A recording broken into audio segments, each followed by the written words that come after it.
हजरत इमाम शाफी रहमतुल्लाह अलैह, हजरत इमाम अहमद इब्न हम्बल रहमतुल्लाह अलैह, हजरत इमाम मालिक रहमतुल्लाह अलैह পর্যায়ক্রমে ওনারা মানছেন, ওনাদের নাম হয়েছে, ওনারা মানছেন।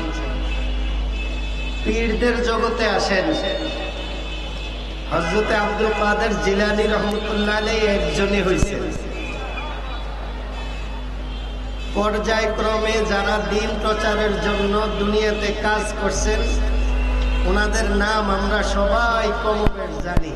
ওনারা আমাদের আত্মীয় স্বজন না, আল্লাহর কাজ বেশি করার কারণে আল্লাহ পাক মানুষের দিলের মধ্যে ওনাদের নাম এবং মোহাব্বত দিয়ে দিছে। তার মধ্যে হযরত শাহজালাল ইয়ামানি রহমতুল্লাহ আলাইহি উনি অন্যতম। হযরত হাজী আমদাদুল্লাহ মুহাজিরে মক্কি রহমতুল্লাহ আলাইহি ওনার নামও মানুষের দিলের মধ্যে আছে, কারণ উনিও আল্লাহ পাককে ওইভাবে মানতেন এবং ভয় করতেন। এমদাদিয়া ফয়জ দরিয়া বহা দে हमको रोशन कर इलाही उनमें से। আল্লাহ পাক বলেন আমার বান্দা যারা যে যত বেশি আমারে ভয় করে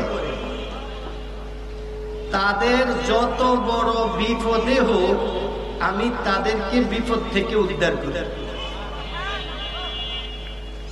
এই হাজী আমদাদুল্লাহ মুহাজিরে মক্কি রহমতুল্লাহ আলাইহি উনি হইলেন পীর সাহেব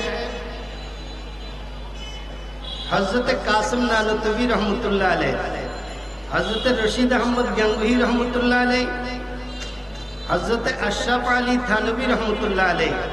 তাবলীগের মুরব্বী ছিলেন হযরত ইলিয়াস রহমতুল্লাহ আলাইহি। ওনাদের সহ এশিয়া উপমহাদেশের যত বড় আলেমরা ছিলেন ওই সময় সবাই এই হাজী আমদাদুল্লাহ মুহাজিরে মক্কি রহমতুল্লাহ আলাইহির মুরিদ এবং খলিফা ছিলেন। যারা আল্লাহকে ভয় করে তাদের বিপদ দুনিয়াতে আসবে সাময়িক, আবার উদ্ধারও করে আল্লাহ পাক। এই হাজী আমদাদুল্লাহ মুহাজিরে মক্কি রহমতুল্লাহ আলাইহি ভারত থেকে ইংরেজ হটাও আন্দোলনের নেতৃত্ব দিতেন।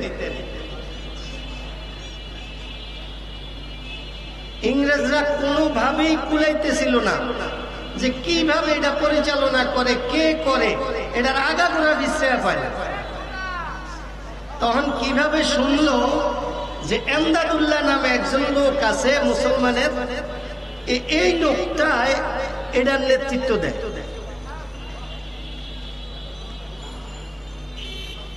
তখন এমদাদুল্লাহ থাকে কোথায়, কি করে কোথায়, এটা খোঁজ করে বাইর করলো। এবার হাজী সাহেবকে গ্রেফতার করব। তিনজনের একটা বৈঠক হইল। তিনজনের মধ্যে দুইজন ছিল ইংরেজ আর একজন ছিল মুসলমান।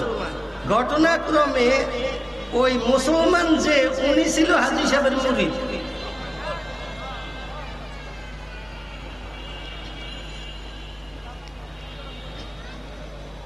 ওই লোকটা মুসলমানরা এত বিশ্বস্ত ছিল যে ইংরেজরা ইংরেজদেরকে বিশ্বাস করে না, মুসলমানদের বিশ্বাস করে। এখন তো মুরিদ চিন্তা করে গেল, আরে হুজুরকে গ্রেফতার করার মিটিং আমি করলাম,